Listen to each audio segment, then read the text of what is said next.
Cuban rotation is one of the best bang for your buck shoulder exercises there are.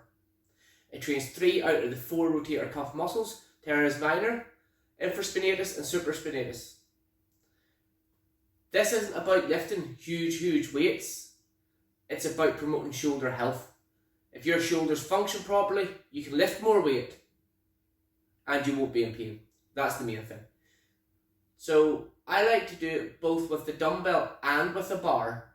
I find the bar makes me keep a bit of a stricter form. I kind of don't let a bit of momentum in when I'm using the bar. For the dumbbell version, I train it laterally, so my arms out to the side, but then I also turn and train it as well.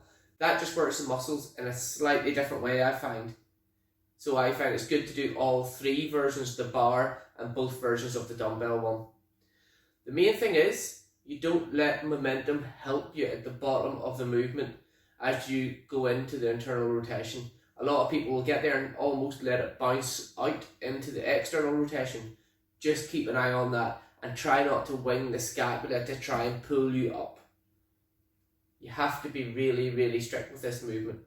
So grab a bar, get a clean grip, so about the width for a clean, so just outside shoulder width. All you're going to do is row up so that your elbows are bent at 90 degrees, and the Cuban rotation itself starts from here. Then you're just going to externally rotate as far as you can without letting your wrists go. You want your wrist to stay nice and solid. From there, you're going to then rotate back as far around as you can without shrugging up. So everything should be nice and relaxed while you're doing this. That's it with the bar. With the dumbbell, I would use my knee to support it. Hold it again at 90 degrees and control the internal rotation. And make sure the external rotation is controlled as well. Then when I turn, exact same thing. This will really help your shoulders feel good if you do suffer from any kind of shoulder pain. So I put it in there about 2 to 3 times a week.